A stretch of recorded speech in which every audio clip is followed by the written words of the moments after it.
Je crois que le plus important, c'est de resituer Rudolf Steiner dans son époque et de bien considérer qu'à la fin du 19e siècle, début du 20e siècle, il y avait une grande effervescence, tant du point de vue artistique que du point de vue philosophique, du point de vue culturel, du point de vue scientifique également, et que Rudolf Steiner s'inscrivait en plein dans ce courant-là et dans ces démarches-là. Il était même assez lié avec toute l'avant-garde, on pourrait dire. Donc, il me semble que c'est ça qui est très important, c'est de resituer son activité de chercheur. Et ce qu'on pourrait dire pour lier ça avec la question qu'est-ce que l'anthroposophie, c'est de voir qu'il a étendu le domaine de la recherche tout en conservant cet intérêt pour les arts, grand intérêt pour les arts, pour la philosophie, pour les sciences. Il a étendu ça à d'autres dimensions et en particulier ce qu'on appelle la dimension spirituelle, c'est-à-dire la prise en compte de cette dimension spirituelle dans l'homme, c'est-à-dire le fait que il n'est pas seulement un corps, on va dire ça comme ça, il n'est pas seulement tout un ensemble d'affects, de ressentis, on va dire une âme, mais aussi qu'il a une dimension spirituelle plus éternelle, à laquelle est liée, on pourrait dire, une individualité singulière, propre, irréductible. C'est un petit peu ça. Si on veut résumer comme ça les choses, mais de façon très synthétique et simplifiée, on pourrait dire que l'important chez Steiner, c'est tout l'aspect, premièrement, de la démarche, de la recherche qu'il a pu faire en son temps, donc l'inscrire dans son temps de ce point de vue-là, et le fait que dans l'anthroposophie, il propose à l'être humain pas un corps de doctrine, pas un corpus achevé qu'il faut apprendre, mais réellement une démarche qu'il faut expérimenter. Je crois que c'est ça qui est le plus important, moyennant quoi on trouve dans les gens chez les personnes qui se mettent en chemin pour pratiquer cette démarche, eh bien toute une palette de ceux qui vont plus aller vers la dimension philosophique, la dimension scientifique, on pourrait dire également, la dimension artistique, ou bien la dimension religieuse, la dimension spirituelle, la dimension mystique. Mais à chaque fois, Rudolf Steiner propose une sorte de renouvellement, une sorte de changement de regard. Et c'est ça qui est important, cette espèce de retournement qu'il propose, de nouvel éveil à des dimensions cachées et de pratique, d'expérience de ces nouvelles dimensions. Voilà, il me semble que, en disant plus que 3 mots, ce qu'on peut dire d'important de qui était Rudolf Steiner, peut-être rajouter cette chose que maintenant qu'il a, on pourrait dire, donné à l'humanité cet ensemble de démarches et de recherches, je crois que c'est bien de penser que l'humanité a à s'en saisir, au même titre qu'elle se saisit des recherches picturales de Rembrandt ou des recherches philosophiques de Nietzsche, ou bien des recherches scientifiques de Goethe également. Voilà, Rudolf Steiner a produit un certain nombre de recherches et de démarches, il les a mis à disposition des humains, et maintenant ça appartient au bien culturel de l'humanité. Et ça, je crois que c'est ça qui est intéressant. Être anthroposophe, en définitive, c'est pas faire du prosélytisme, c'est pas marteler une doctrine, mais c'est montrer par ses actes et par son expérience qu'il y a là une dimension de recherche, un chemin qui est intéressant, qui produit de la création, qui est créatif, on pourrait dire ça comme ça, et qu'on peut le partager simplement avec les autres humains à notre époque. La première des choses qu'il faut dire et redire, et que Rudolf Steiner a bien précisé à l'inauguration de la première école Steiner, la première école Waldorf, à Stuttgart en 1919, c'est qu'il est hors de question d'enseigner l'anthroposophie. L'anthroposophie n'est pas une doctrine à enseigner, mais l'anthroposophie, c'est encore une fois une démarche, c'est encore une fois une recherche, et que cette recherche, elle a produit un certain nombre d'outils, on va dire ça comme ça, pour simplifier, fondamentaux, qui donnent en particulier une approche de l'humain, une approche des relations des êtres humains entre eux, une approche de la relation au monde, une approche de la relation au monde intérieur, donc monde extérieur au monde intérieur. Donc, toutes sortes de démarches dont Steiner, sur le caractère scientifique desquelles Rudolf Steiner insistait très souvent. Donc ça, c'est important aussi. Donc, produit un certain nombre de démarches qui sont les sources ou les soubassements de la démarche du pédagogue qui s'inscrit dans cette philosophie ou dans cette recherche. mais en même temps, on produit une pédagogie qui a son originalité propre, qui a ses méthodes et ses pratiques, comme dit Rudolf Steiner. Et ces méthodes et ces pratiques, elles sont d'une grande diversité, d'une grande richesse maintenant. C'est le fait des continuateurs de Rudolf Steiner, mais qui tous, on pourrait dire, font cet aller-retour entre leur pratique au quotidien et l'amélioration de cette pratique, et puis le fait que Rudolf Steiner les appelle à être créateurs, imaginatifs continuellement dans leur enseignement et dans leur démarche d'éducation. Et puis, ils vont chercher un certain nombre de sources dans l'anthroposophie, dans la recherche anthroposophique. Alors, pour illustrer ça, par exemple, cette idée fondamentale qui traverse toute l'anthroposophie, qui est l'idée de la tripartition. Hein, l'idée que les processus humains, ou bien les processus de la nature, ou d'autres encore, ou l'organisation sociale, ou d'autres choses encore comme cela, ou une plante, ou bien l'organisme des nuages, etc. On pourrait dire, au fur et à mesure qu'on va dans une observation fine et différenciée de ces phénomènes-là, on observe qu'ils s'organisent selon une tripartition. Et que cette tripartition, eh bien, assez souvent, elle met en évidence une sorte de polarité entre des extrêmes.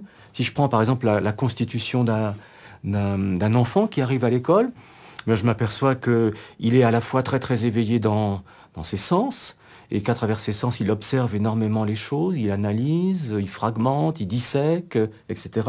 Donc il accumule énormément d'observations, on pourrait dire, sensorielles, et puis en même temps, il est d'une grande activité, encore légèrement désordonnée, très bouillonnante, très, très chaude, qui elle est plus, on va dire, globalisante, plus synthétique.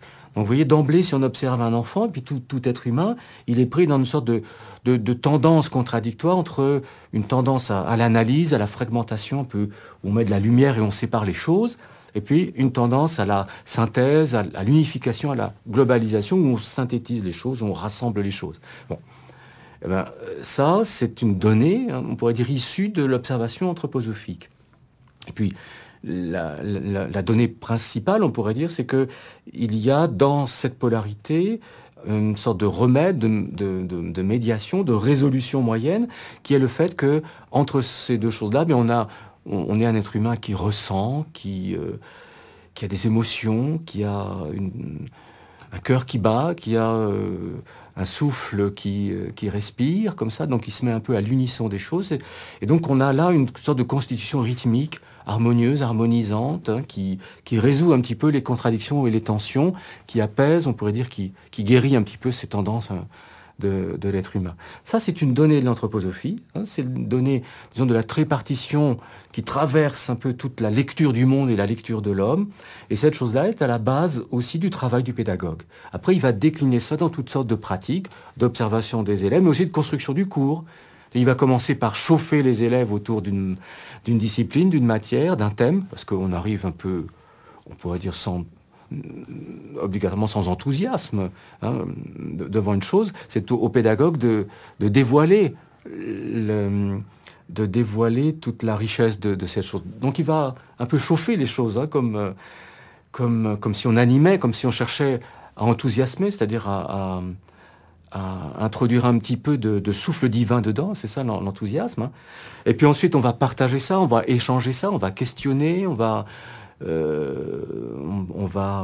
dialoguer, hein, autour d'une question. Puis enfin, on va essayer de rassembler ça dans des pensées, dans des résultats, dans des connaissances qu'on va mémoriser.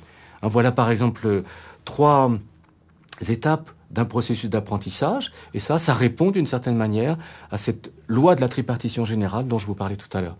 Donc voilà, hein, l'anthroposophie cherche à comprendre les secrets qui résident, on pourrait dire, dans l'univers, le macrocosme et le microcosme également, hein. Et puis, à partir de cette observation, propose une sorte de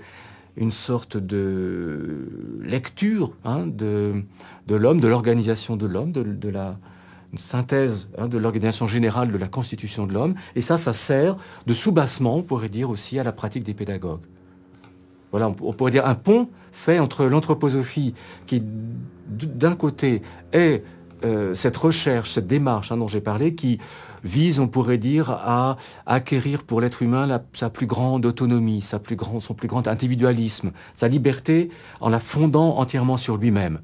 hein. C'est ce que Steiner appelle l'individualisme éthique. Et c'est aussi le projet, on pourrait dire, voilà encore un autre pont, c'est aussi le projet du pédagogue, d'une certaine manière, de faire en sorte que l'être humain qui quitte l'école, il ne le quitte pas avec tout un ensemble disparate d'idéologies, mais qu'il le quitte avec le sentiment que le mieux qu'il ait à faire, c'est à s'appuyer sur lui-même et sur sa liberté naissante, hein. Donc voilà, on pourrait dire, les ponts qui sont faits. À côté de ça, on pourrait dire la pédagogie anthroposophique, elle a développé aussi de façon autonome tout son cursus de méthodes, de pratiques, de recherche, et ça, disons, tout l'ensemble des pédagogues en activité, des continuateurs de la recherche pédagogique de Steiner le font, on pourrait dire, dans toutes les écoles dans le monde. Si on se rappelle ce que j'ai dit tout à l'heure sur l'importance du rythme, hein, et la tripartition, et le fait que le rythme, c'est ce qui va permettre de résoudre les tensions, ce qui va permettre de résoudre des contradictions. Là, vous allez vous trouver devant des enfants qui auront une tendance à trop observer les choses et à pas pouvoir les synthétiser, à être dans des pensées fragmentées. Vous allez avoir des enfants qui vont être uniquement dans les ambiances générales et qui va pas pouvoir, au contraire, séparer un certain nombre d'observations. Vous voyez, vous avez deux tendances polaires, là. Et si on laisse ça se développer, on risque d'avoir des déformations, on va dire ça comme ça, constitutives, constitutionnelles. On va avoir des grandes agitations, hein, des enfants hyperkinétiques, par exemple, hein, ou on va avoir des apathies ou des choses comme ça. Donc tout ça, il faut être très très attentif en renouvelant, on pourrait dire au quotidien, l'observation intime et différenciée du comportement des élèves. On va pouvoir comme ça engranger des observations qui vont nous permettre de trouver par des propositions rythmiques, c'est-à-dire activité rythmique de mouvement, rythme dans le cours, rythme des repas, rythme des activités plus qui concentrent, avec des activités qui au contraire extériorisent et dilatent. Donc dans cette alternance de tension et de détente, par exemple, hein, toute cette pensée du rythme, cette sensibilité du rythme que le professeur doit mettre en activité, c'est ça qui, quelque part, va amener cet équilibre, cette harmonisation, et le fait qu'on va trouver dans la pédagogie en soi un potentiel de résolution, un potentiel d'harmonisation. Alors on ne va pas dire que, bien évidemment, que la pédagogie, c'est de la thérapeutique, hein, mais on va dire qu'il y a une possibilité de salutogénèse, comme on dit actuellement, ou de résilience, si vous voulez, propre à la pédagogie quand elle intègre fondamentalement cette pensée du rythme. La pédagogie n'est pas une science exacte, c'est pas une technique non plus. Rudolf Steiner dit avant tout et fondamentalement c'est un art. Hein, lorsqu'il a cessé de pouvoir participer et collaborer avec les professeurs à la création de la première école Stuttgart, il leur a laissé un certain nombre de conseils, et en particulier de se conseiller mutuellement, mais aussi il a dit si je le refaisais, je le ferais à 180 degrés, c'est-à-dire peut-être j'irais encore plus dans la direction des arts, parce que précisément cette dimension artistique, elle porte en elle ce caractère de salutogénèse, hein, d'une certaine manière. Alors, s'il y a statistiques parmi nos élèves, ce sont des statistiques qui portent sur leur devenir et sur le regard qu'ils portent sur leur école. Et ça, c'est intéressant de voir que dans leur devenir, et c'est peut-être une partie de la réponse à votre question, dans leur devenir, on voit une grande diversité de métiers. Ils couvrent davantage, on pourrait dire, que les élèves qui sortent de l'éducation traditionnelle, ils couvrent un grand spectre de métiers. Donc, aux marges, tout à coup, ils occupent là des métiers soit très pointus, soit des métiers sociaux, soit des métiers artistiques aussi, hein. Donc, vous comprenez bien par rapport au caractère propre de notre pédagogie, vers où ils peuvent se diriger. Mais aussi des études traditionnelles, mais aussi le fait de ne pas faire d'études et de s'engager tout de suite dans une activité, un métier. Ce qu'on trouve rarement, c'est des chômeurs. Ça, c'est intéressant aussi. C'est-à-dire que, comme ils ont été trempés dans des expériences, c'est important de placer au cœur de comme motif principal de la pédagogie cette question d'expérience, qui est aussi au cœur de l'anthroposophie, le fait de faire une expérience. Non pas seulement d'accumuler des connaissances, mais de faire des expériences. Et là, on est résolument moderne si on pense que notre époque demande à ce que les êtres fassent des expériences. Donc là, effectivement, nos élèves, ayant fait ça, peut-être qu'ils savent mieux ce pourquoi ils sont faits, et ce, d'une certaine manière, pourquoi ils sont peut-être moins faits. Donc, il y a moins d'errance et de recherche de métiers. Par contre, une volonté de faire beaucoup d'expériences, ça, incontestablement, voire de faire le tour du monde, des voyages, s'engager dans l'humanitaire aussi, etc. Et puis, dans l'échelle du nombre d'années d'études, là aussi, comme je vous le disais, on trouve de l'engagement dans un métier tout de suite après la fin des études, le baccalauréat, ou pas d'ailleurs, jusqu'à des études longues de médecine, chirurgie, etc. Donc tout se trouve. Donc en vertical et en horizontal, une grande diversité. C'est une des réponses à cette question de savoir qu'est-ce qu'ils deviennent et quel regard ils portent maintenant sur nos écoles. Là aussi, c'est intéressant. Ce qui ressort, c'est premièrement la disponibilité des pédagogues et le fait qu'ils ont eu affaire à des êtres humains avec lesquels ils ont eu des dialogues et des relations. Ça, c'est une chose qui ressort beaucoup. D'autre part, qu'on leur a donné le goût de la découverte, une curiosité pour le monde. D'autre part, qu'on ne leur a pas donné l'angoisse du monde et la peur du monde. Et ça, c'est très important également. Voilà les trois éléments les plus importants, avec d'autres choses aussi. Le souvenir de toutes les expériences qu'ils ont faites, la vie sociale également, j'oubliais ça. Mais le fait qu'on porte un accent fort sur la vie sociale dans nos écoles, qui viennent un petit peu compenser la tendance actuelle à développer des comportements antisociaux. Et une école, d'une certaine manière, si on n'y prend pas garde, c'est relativement antisocial. On vient pour apprendre pour soi, pas pour l'autre. Et si maintenant on ne met pas en résonance, en solidarité, en réseau, ce corps d'une classe qui est un organisme social complexe, alors on manque aussi à un des objectifs de l'école, qui est d'assurer un lien de citoyenneté authentique. On parle beaucoup de cela actuellement. Mais on pourrait dire que nos écoles ne parlent pas d'instruction civique, mais pratiquent l'instruction civique fondamentalement, quoi. Le fait de saluer son professeur tous les matins, c'est de l'activité civique au quotidien. Et c'est beaucoup plus essentiel que tous les discours. S'il fallait qualifier Steiner, je pense que le mot qui s'approprierait le plus, c'est le fait qu'il était un chercheur. Un chercheur dans beaucoup de domaines. Et qu'une de ses ambitions, c'était, pour le monde moderne, d'une certaine manière, de réconcilier trois domaines qui, au fil de l'évolution de l'humanité et des civilisations, trois domaines qui s'étaient séparés. On pourrait dire le domaine de la science, le domaine de l'art et le domaine de la religion. Et là, dans ces trois domaines, il essaye de donner des impulsions neuves qui correspondent à la situation de l'homme moderne. Et maintenant, s'il faut se demander comment se fait-il qu'autant de personnes venant d'horizons aussi divers sont venus interroger Rudolf Steiner, il faut savoir que lorsque Rudolf Steiner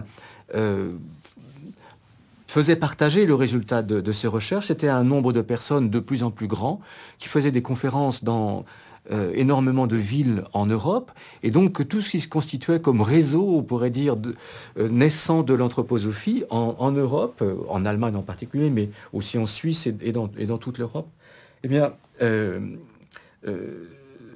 était d'une grande effervescence. Et donc les gens, voyant la pertinence et la profondeur de ces réponses dans chacun des domaines, ils ne restaient pas à des propositions généreuse et générale, bienveillante et d'une spiritualité douce et un peu passéiste. Il y avait quelque chose de très aigu et de très novateur, presque provocateur quelquefois dans ces réponses. Les gens, voyant là de la profondeur et du questionnement fondamental qui était produit, sentaient que dans leur domaine, ils pouvaient aller vers lui ensuite avec une question et qu'ils allaient peut-être trouver quelque chose aussi de novateurs et des pistes de recherche. Ce qui était vraiment le cas, puisque des architectes viennent avec des questionnements, et le résultat, c'est qu'on construit le Goetheanum. Donc ce ne sont pas seulement des idées vagues comme ça, des pédagogues viennent, le résultat, c'est 900 écoles Steiner dans le monde. Des agriculteurs viennent, le résultat, c'est la biodynamie sur tous les continents. Donc on mesure quand même la pertinence d'une recherche, non pas au fait qu'on est sûr de la vérité au moment où elle est dite, mais au fait qu'ensuite, ces résultats, lorsque le chercheur de départ a disparu, les résultats sont encore féconds des générations après. Et ça, je crois que c'est important de voir ça, que dans on pourrait dire les filles issues de l'anthroposophie, comme l'agriculture, comme la médecine, comme la pédagogie, voire l'architecture, la recherche sociale ou des choses comme ça, eh bien, il y a une fécondité des propositions de Steiner qui continue à être travaillées par les chercheurs et qui donnent de nouveau des résultats actuels. Steiner a créé le mot anthroposophie. Puis ensuite, il aurait bien aimé s'en départir parce qu'il trouvait déjà que ce mot-là agglutinait trop les choses, figeait déjà trop les choses. Et comme on a dit que c'était une démarche, le principe même d'une démarche, c'est d'être en évolution et en changement perpétuel, et en recherche perpétuelle. Donc, il trouvait que le mot anthroposophie devenait trop doctrinaire et que les gens venaient y chercher une doctrine, des réponses à des questions, plutôt que l'intériorisation de la question elle-même. Donc l'anthroposophie, on voit bien de quoi il est composé, de anthropos qui veut dire l'homme, et puis d'une sagesse.